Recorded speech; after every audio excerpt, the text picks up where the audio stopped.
Assalamualaikum warahmatullahi ta'ala wabarakatuh.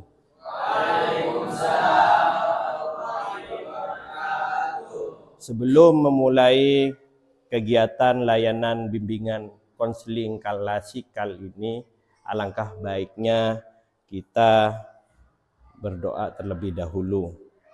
Kepada ketua kelas dipersilahkan untuk memimpin. Siap, gerak, berdoa dimulai. Bismillahirrahmanirrahim.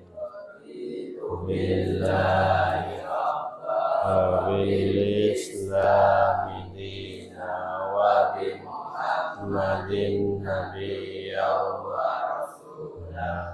Rabbi zidni ilma warzuqni fahma. Rabbi shrah li sadri wa yassir li amri wahlul 'uqdatam min lisani yafqahu qawli. Rabbana la ilma lana illa ma 'allamtana innaka antal alimul hakim. Doa selesai. Berikan salam. Assalamualaikum warahmatullahi wabarakatuh. Waalaikumsalam warahmatullahi ta'ala wabarakatuh.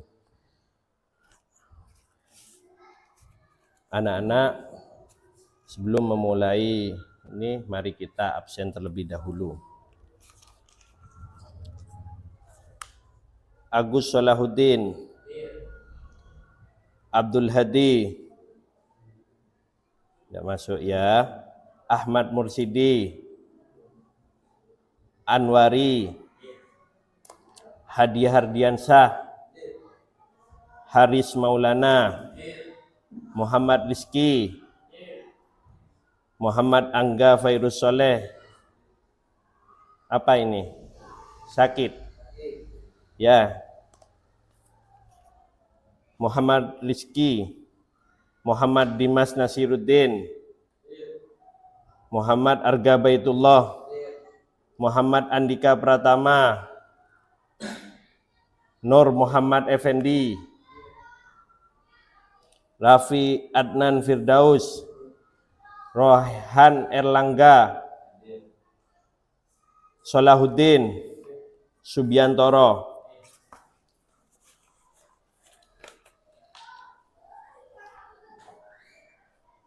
Anak-anak, bagaimana kabar hari ini? Alhamdulillah baik, Pak. Alhamdulillah, kalau baik itu semata karena Allah yang memberikan kita kesehatan, sehingga kita wajib mensyukuri atas segala nikmat yang Allah berikan. Anak-anak, Bapak minggu yang lalu sudah memberikan bimbingan layanan klasikal yang berjudul mengamati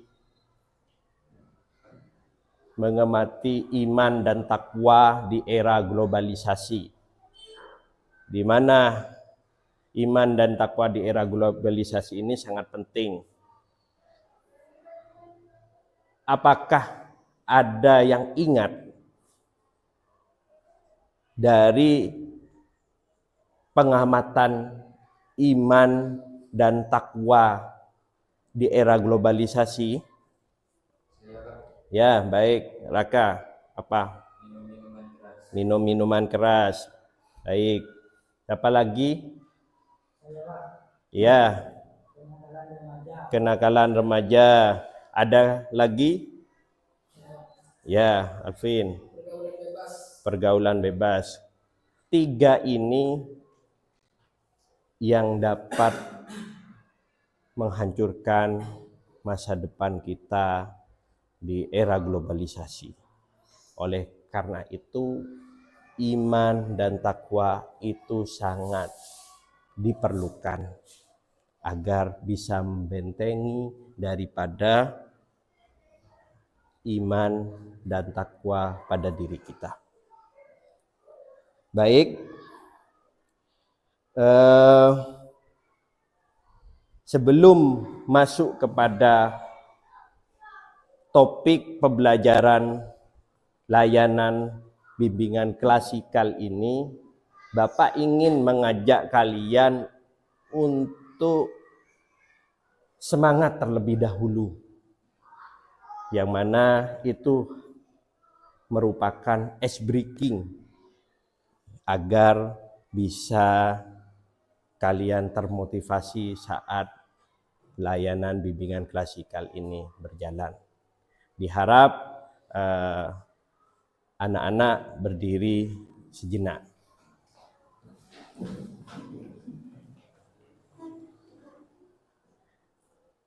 Tepuk konsentrasi. Lihat, dengar, mengingat, Fokus. Kayaknya barusan masih ada yang belum fokus nih. Jadi saya ulangi lagi agar fokus. Tepuk konsentrasi. Melihat, mendengar, mengingat, fokus. Ya, baik.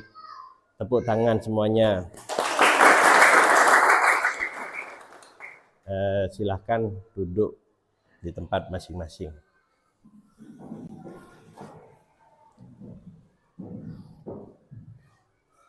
Anak-anak, hari ini kita akan belajar tentang layanan bimbingan klasikal,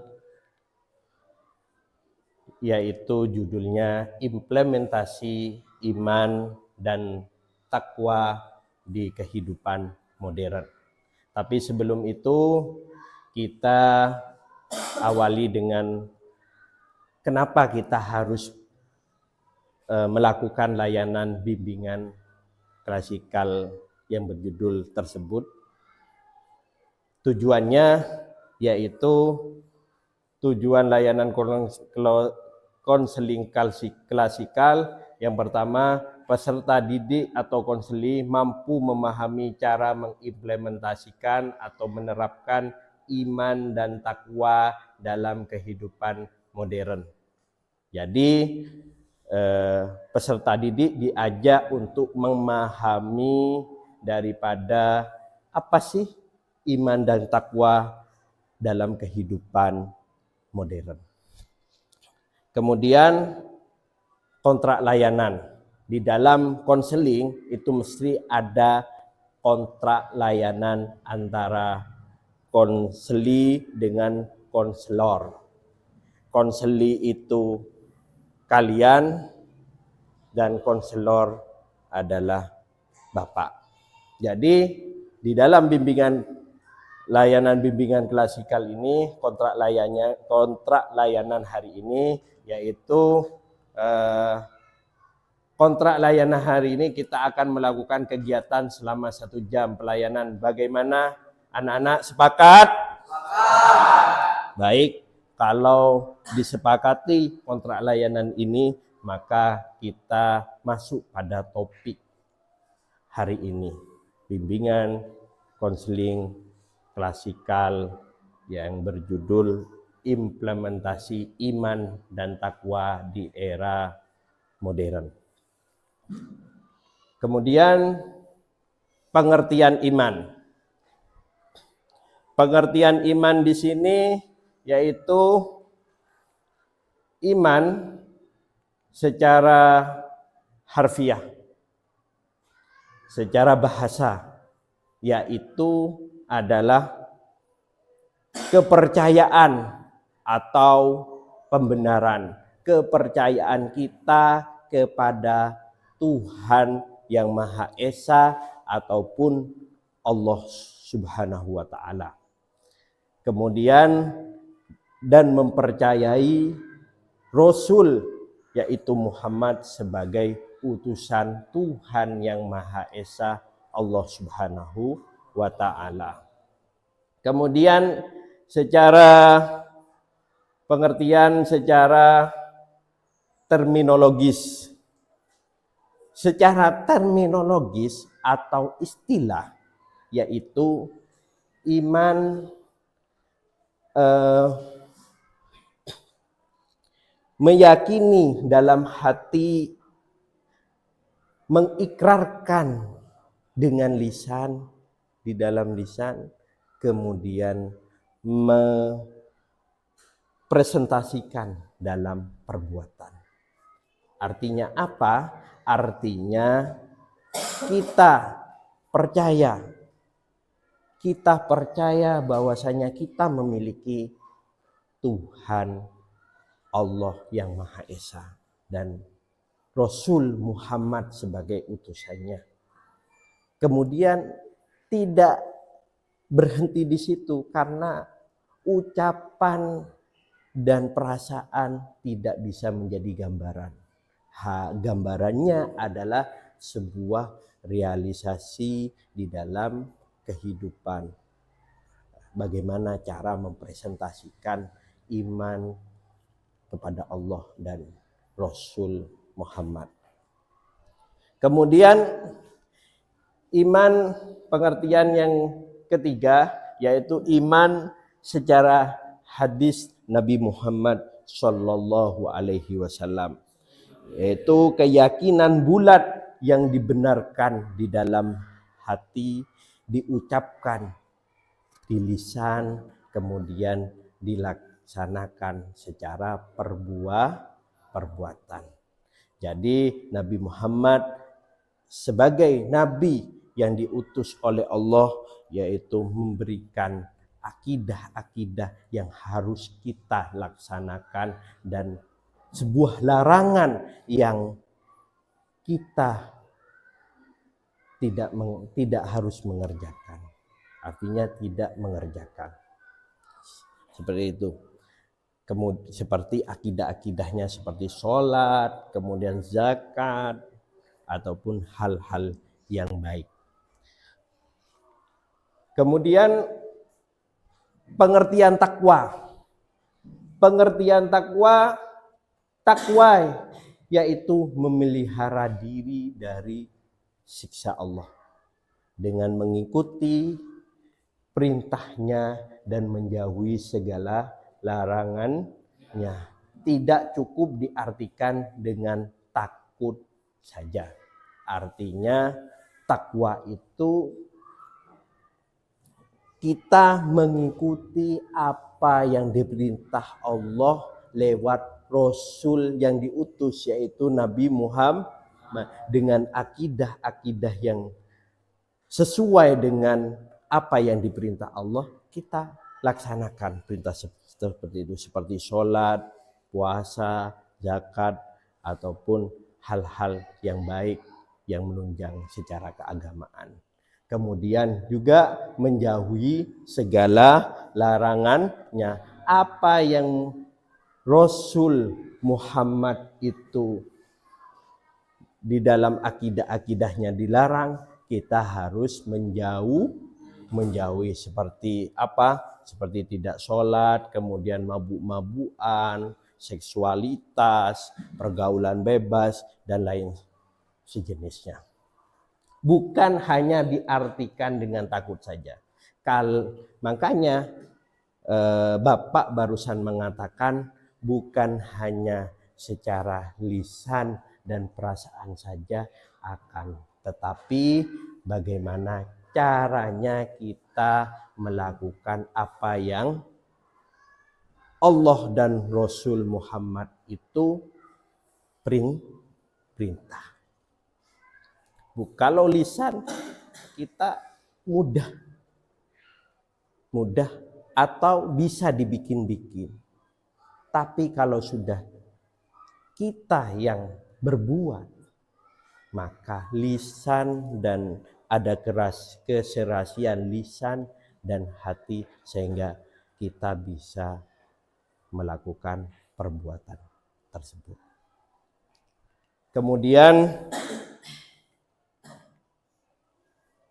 iman, takwa atau disebut imtek, membimbing iptek atau ilmu pengetahuan teknologi.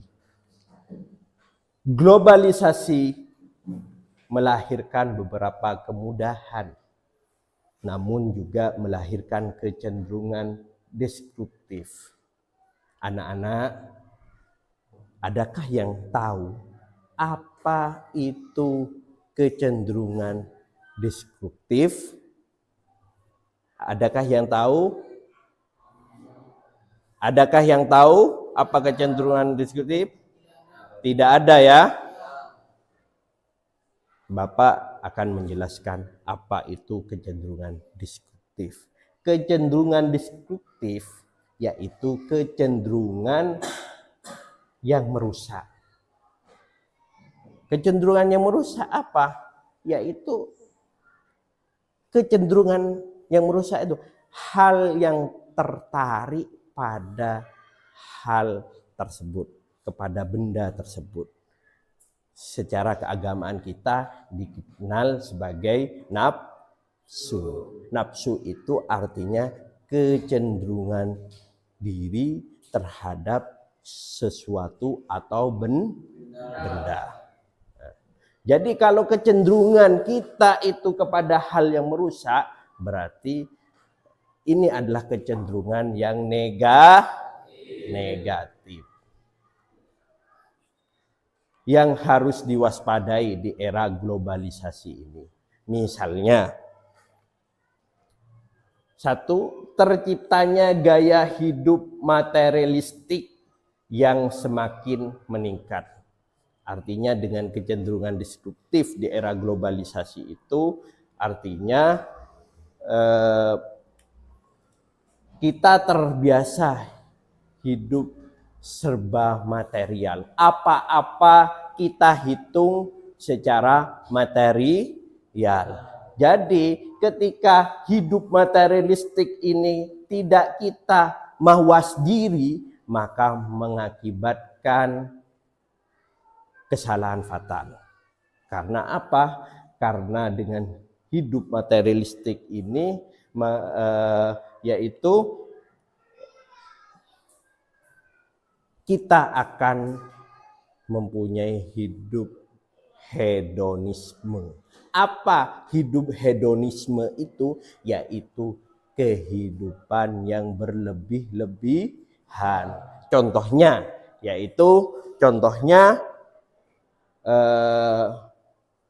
kita tidak kalah sama teman kita di dalam membeli handphone. Teman kita membeli handphone harga 2 juta, maka dengan kita hidup materialistik, maka kita hidup berlebih-lebihan, maka kita akan membeli yang harga 4 juta untuk kehidupan itu. Ataupun keuntungan yang ada yang itu namanya uang, urusannya dengan uang, maka akan dilakukan meskipun itu berbuat dosa ataupun maksiat. Kemudian yang kedua, lenyapnya sikap ta'awun. Lenyapnya sikap ta'awun. Ta'awun adalah sikap tolong menolong. Di mana sikap ta'awun tolong menolong di zaman globalisasi ini yaitu sudah mulai pudar ataupun sudah mulai hilang. Contohnya apa? Yaitu kita mempunyai sifat egoisme. Arti kita seakan-akan hidup dengan individual kita, nyaman dengan individual kita. Tapi sejatinya yang dinamakan manusia itu tolong dan saling membantu. Yaitu inilah disebut ta'awun. Jadi kehidupan globalisasi ini ketika dihubungkan dengan kecenderungan destruktif ini, yaitu dengan kita terbiasa hidup individu. Mulai sekarang jangan hidup individu karena bahayanya sangat fatal. Jadi contohnya juga kalau saudara kita sedang kesusahan, kita berta'awunlah Kalau teman kita itu lagi kesusahan, maka berta'awunlah, saling tolong menolong. Jangan hidup sebagai insan yang individual diri sendiri, tapi menjadi insan yang tolong menolong, atau dikenal secara keagamaan kita yaitu hablum minan nas, berbuat baik terhadap manusia. Kemudian yang ketiga yaitu makin kuatnya sikap hidup eksploratisme, yaitu apa itu eksploratisme? Yaitu memanfaatkan orang lain dengan kebutuhan semata. Contohnya apa? Contohnya yaitu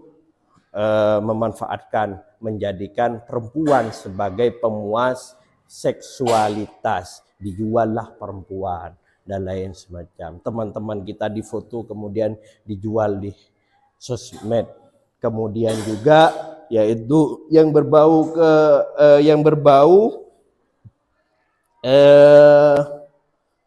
keuntungan semata, seperti pemerasan dan lain, atau menyuruh teman kita untuk mengamen dan lain semacamnya. Jadi kuatnya sikap eksploratisme mengancam di dalam globalisasi iman takwa kita. Kemudian yang nomor 4, merajalelanya sikap hidup holiganistik di kalangan remaja. Merajalelanya sikap hidup holiganistik di kalangan remaja yaitu hidup liar. Hidup liar. Contohnya hidup liar apa? Yaitu holigalisme itu tidak bisa diatur. Apa kata gue, apa kata aku. Yang penting aku berbuat, apa urusannya untuk kamu. Nah, kemudian holigalisme diidentikan kepada contohnya yaitu balap liar, kemudian juga balap liar, urak-urakan di jalan dan lain-lain, banyak contohnya. Kemudian yang kelima yaitu makin suburnya kompetisi perbuatan logho atau sia-sia.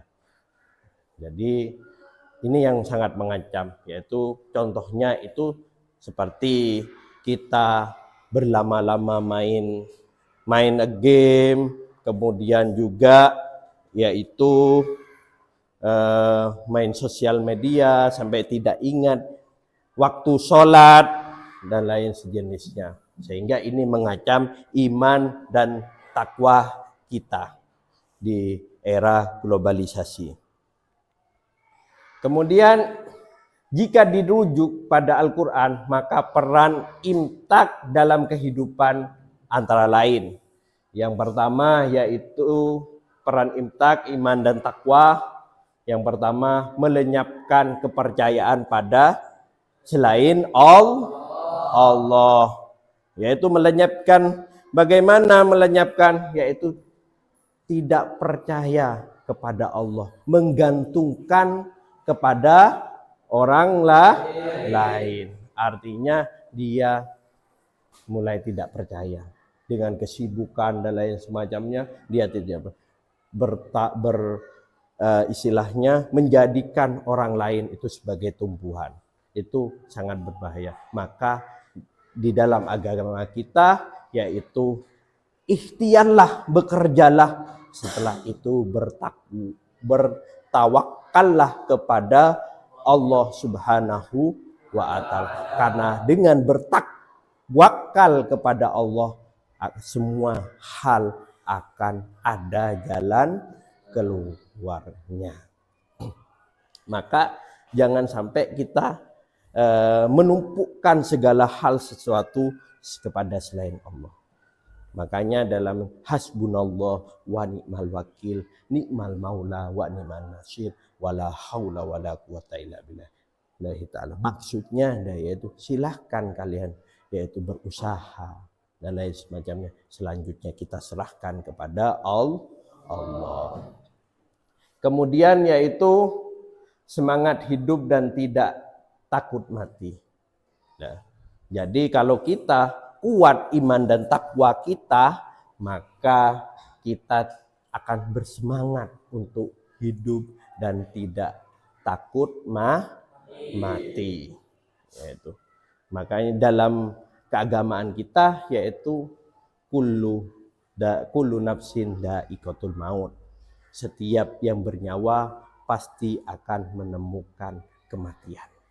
Jadi sudah, kalau kita punya iman dan takwa, kita yang sekarang itu bersemangatlah. Selanjutnya kalau kita diberikan kematian, berarti itu adalah atas kehendak Allah Subhanahu wa ta'ala.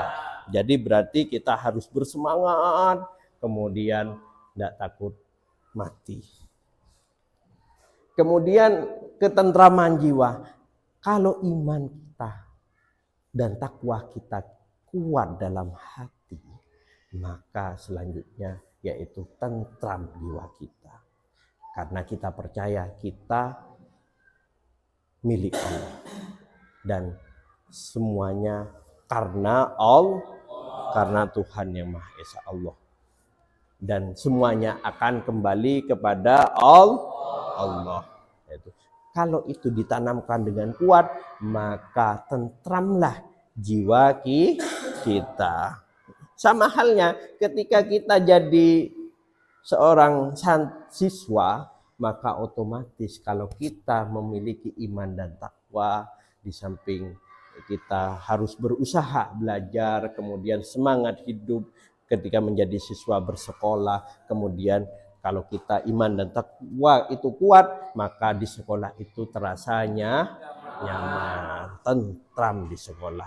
Namun sebaliknya kalau iman dan takwa kita belum kuat di sekolah itu kurang maksimal. Artinya kalau teman ngajak bolos, kita ikut bolos. Kalau teman ngajak, besok ndak usah ke sekolah, males kita alasan. Gimana kita buat alasan? Kamu alasan begini, kamu alasan begitu.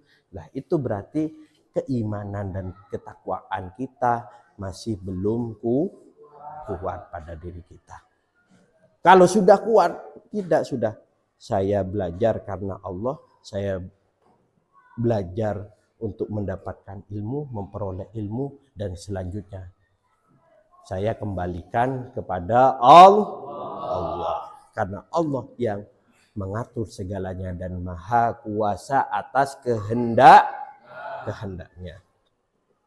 Kemudian yaitu kehidupan yang baik. Setelah tentram jiwanya, maka selanjutnya adalah kehidupan yang baik, di mana setiap sesuatu hal, di mana tempatnya pun kalau sudah nyaman kita, maka itu akan baik.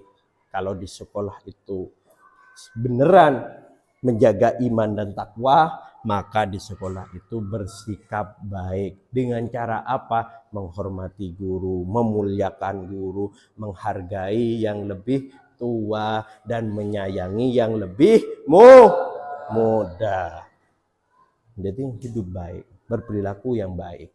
Dasarnya semuanya yaitu iman dan takwa. Nah, kemudian yang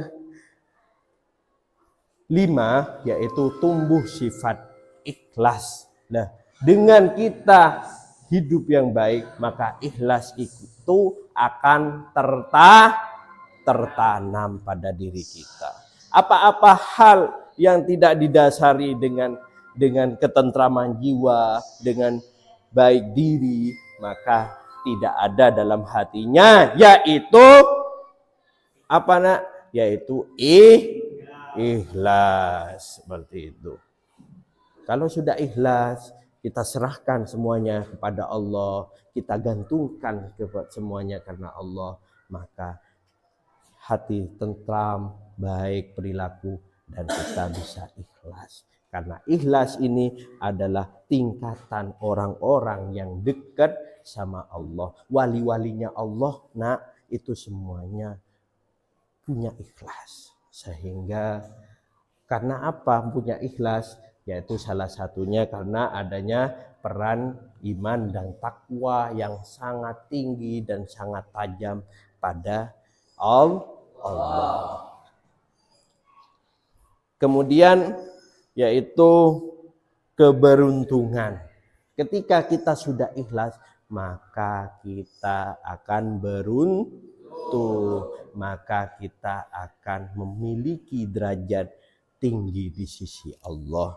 Segala apa yang kita inginkan, maka dengan kita menanamkan iman dan takwa, yaitu mulai dari melenyapkan kepercayaan pada selain Allah, semangat hidup dan tidak takut mati, ketentraman jiwa, kehidupan yang baik, tumbuh sikap ikhlas, maka selanjutnya keberuntungan.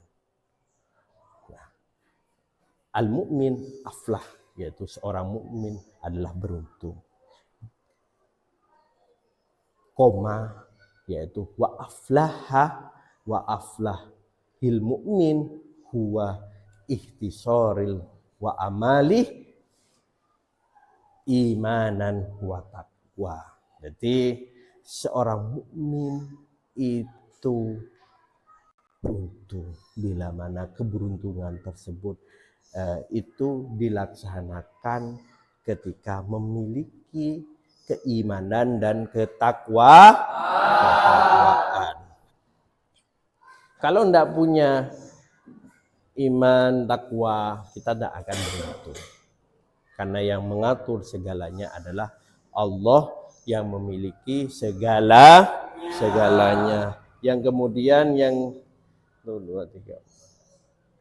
8 yaitu penyelamat diri dalam kehidupan, yaitu iman dan takwa menyelamatkan diri kita dari kehidupan yang tidak baik, yang bertentangan dengan norma-norma hukum-hukum agama. Itu menyelamatkan diri sebagai benteng kita ketika kita menjadi remaja, ketika kita dihidupkan di era globalisasi ini. Kita banyak menemukan di beberapa tempat dan lain semacamnya, banyak pemuda itu melakukan hal-hal yang dilarang oleh agama Allah Subhanahu wa Ta'ala. Mabuk-mabukan, main perempuan, kemudian main game online secara terus-menerus sampai tidak ingat sholat dan lain semacamnya. Maka kalau kita tidak menanamkan iman dan takwa, maka kita akan tidak mempunyai keselamatan dalam kehidupan. Kemudian peran imtak dalam kehidupan. Iman dan takwa, ini perhatikan anak-anak, iman dan takwa, kemudian manusia, kemudian realitas kehidupan, kemudian problem, kemudian kembali kepada iman dan takwa. Nah, ini perhatikan, penting sekali. Manusia, ketika manusia itu pasti memiliki realitas kehidupan. Apa realitas kehidupan itu anak-anak? Kenyataan dalam kehidupan. Kemudian setiap kenyataan dalam kehidupan atau realitas kehidupan pasti akan menemukan sebuah problem adalah masalah. Jadi setiap keluarga, kemudian setiap kita sebagai siswa itu pasti menemukan yang namanya problem. Namanya realitas kehidupan. Tidak akan terbebas dari problem semua orang. Nah, kemudian setelah kita problem, kita masuk lagi kepada imtak. Nah, kalau kita imtaknya kuat, imtaknya baik, iman dan takwanya baik, maka problem yang ada pada realitas kehidupan manusia akan berjalan dengan baik. Seperti itu. Kalau seumpamanya kita kurang, kita tidak pasrah kepada Allah, tidak ingat hanya pekerjaan saja, hanya pemuas diri saja, hidup materialistik, kemudian hooliganisme ataupun yang lain, maka ini akan bermasalah karena iman dan takwa menentukan perjalanan daripada manusia memiliki realitas kehidupan, manusia memiliki problem, dan manusia pasti memiliki impact ini. Kemudian anak-anak, apa firman Allah dalam Al-Quran? Nah, ini perhatikan firman Allah. Bukanlah menghadapkan wajahmu ke arah timur dan barat itu suatu kebajikan, akan tetapi sesungguhnya kebajikan itu ialah beriman kepada Allah. Hari kemudian malaikat-malaikat, kitab-kitab, nabi-nabi, dan memberikan harta yang dicintai kepada kerabatnya. Anak yatim, orang miskin, musafir yang melalui pertolongan, dan orang-orang yang meminta-minta dan memerdekakan hamba sahaya, mendirikan sholat dan menunaikan zakat. Kemudian mereka itulah orang-orang yang benar imannya, dan mereka itulah orang-orang yang bertakwa.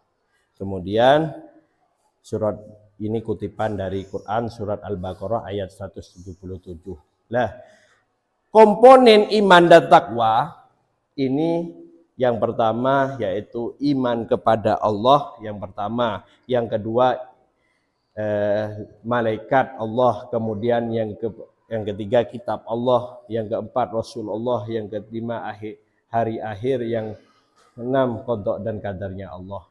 Allah, la ilaha illallah, malaikat memahami konsekuensi malaikat, kemudian kitab memahami mengamalkan, Rasul menerima dan mengamalkan ajaran, kemudian hari akhir aksi reaksi, kemudian ikhtiar dan takwa. Kemudian rasa iman naik turun atau kita kenal hasba'an or was, ya, yang artinya iman itu naik, ada kalanya naik dan turun.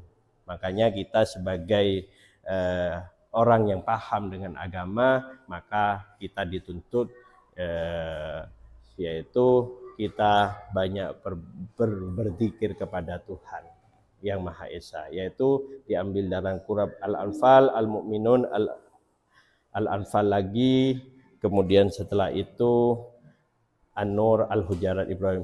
Kalau kita ingin mengutip tentang tandanya iman dan takwa itu naik turun.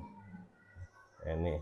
Jadi barang siapa mengerjakan perbuatan jahat maka dia tidak akan dibalasi melainkan sebanding dengan kejahatan yang berbagai. Mengerjakan amal saleh laki-laki maupun perempuan sedang ia keadaan beriman, maka mereka akan masuk, mereka diberi rezeki di dalamnya tanpa hisab.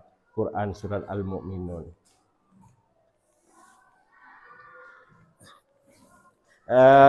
Baik anak-anak, itu bimbingan klasikal tentang implementasi. Mari kita selanjutnya yaitu diskusi.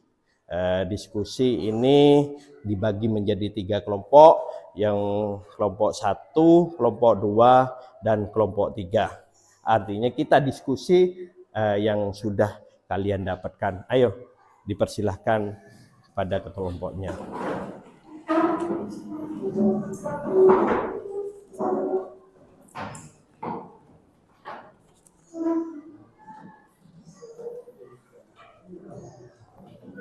Saya beri waktu 5 menit. 5 menit. Karena kan sudah mencatat ya. Kelompok 1 itu bukan. Kemudian kelompok 2, kemudian ya kelompok 3,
Baik, anak-anak, apa sudah dirasa cukup untuk diskusi? Hasil diskusi kelompok 1 sudah cukup? Apakah sudah cukup? Sudah ya. Kelompok 2, apakah sudah cukup hasil diskusi? Apa kelompok 3, apakah sudah cukup hasil diskusinya? Baik. Selanjutnya presentasi. Jadi kelompok 1 semuanya untuk maju ke depan. Dipersilahkan.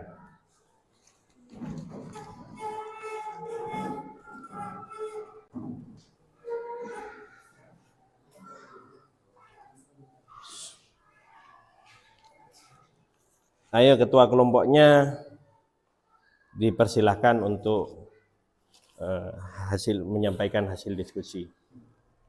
Assalamualaikum warahmatullahi wabarakatuh.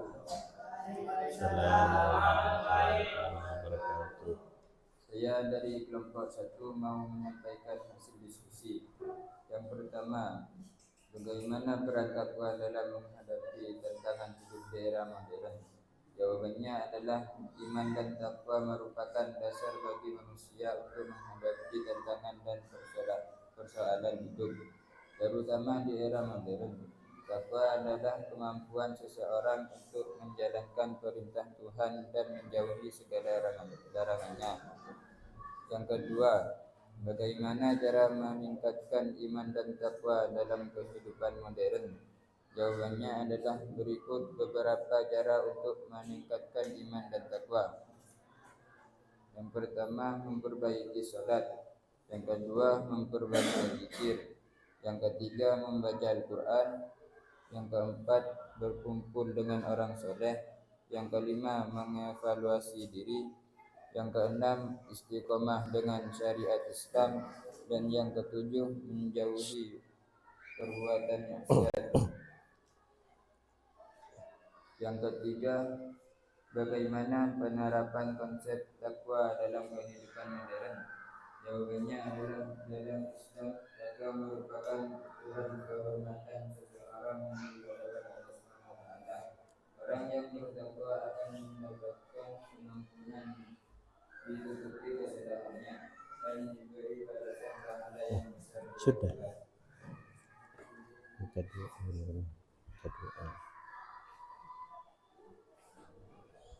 Yaitu, apakah ada yang anak-anak, apakah ada yang mau menanggapi hasil diskusi kelompok 1? Tidak ada. Apakah ada yang mau menambahkan? Tidak ada ya. Baik. Mungkin ini saja yang dapat saya sampaikan dari hasil diskusi. Wassalamualaikum warahmatullahi wabarakatuh. Tepuk tangan. Silakan. Ayo kelompok 2 sekarang maju ke depan.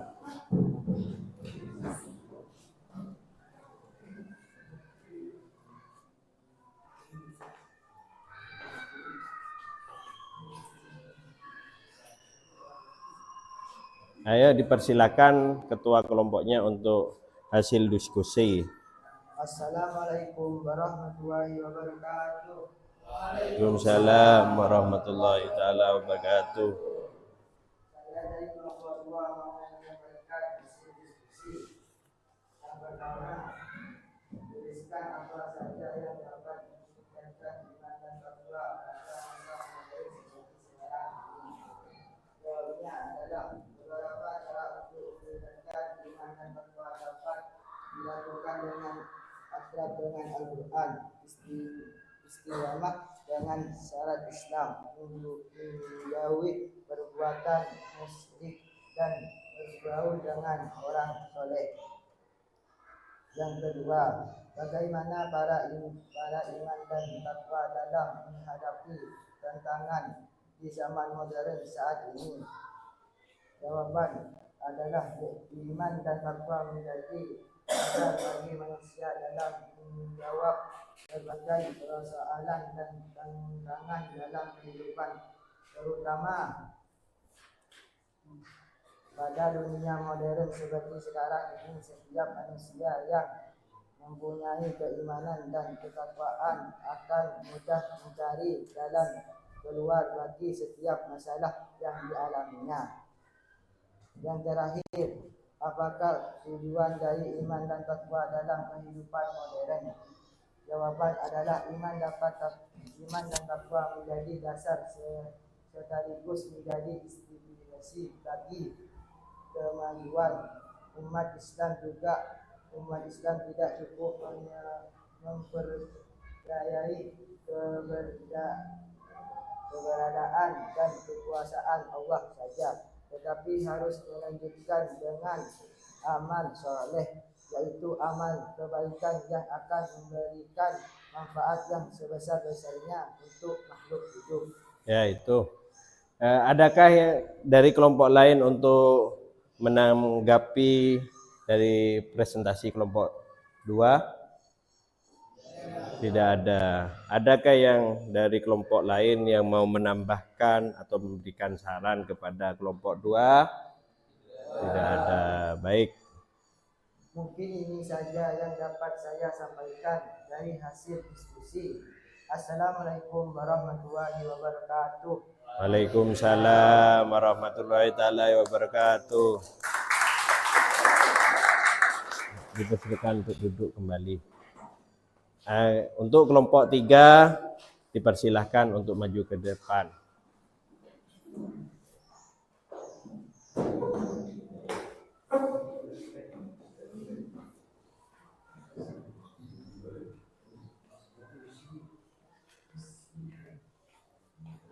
Assalamualaikum warahmatullahi wabarakatuh.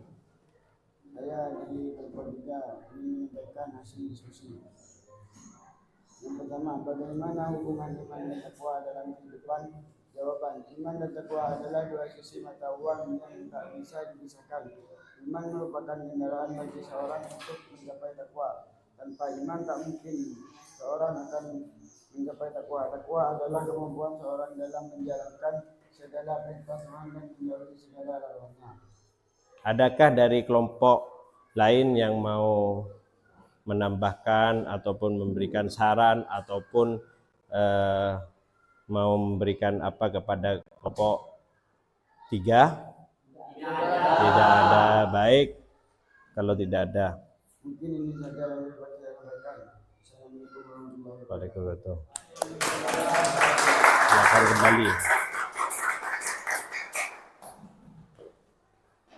Baik, itu hasil dari presentasi kelompok 1, kelompok 2, dan kelompok 3. Kesimpulannya adalah kita itu harus menanamkan iman kepada Tuhan Yang Maha Esa, pada Allah, kemudian kepada Rasul utusannya Allah, Nabi Muhammad, dengan keimanan dan takwa dan dipadukan dengan takwa tersebut, maka segala hal segala perbuatan akan menjadi lebih baik, tidak dirongrong oleh zaman, tidak dirongrong oleh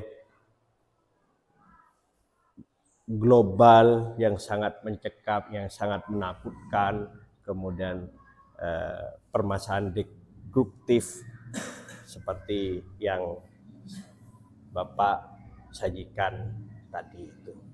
Intinya kalau sudah mengerti, maka kita di rumah itu mohon sholat, kemudian membaca Al-Quran, kemudian berbaik budi kepada orang, zakat, tolong menolong dan lain semacamnya.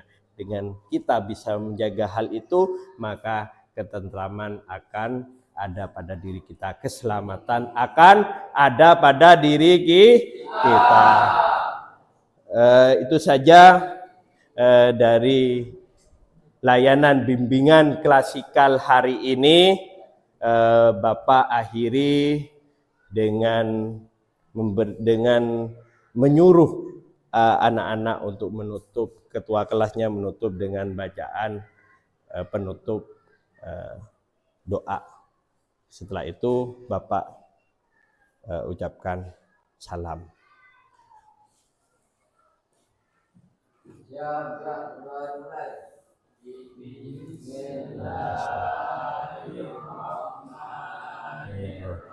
Wal innal insana lafi husri illal ladzina amanu wa amilus solihati wa tawassaw bil haqqi wa tawassaw bis sabr.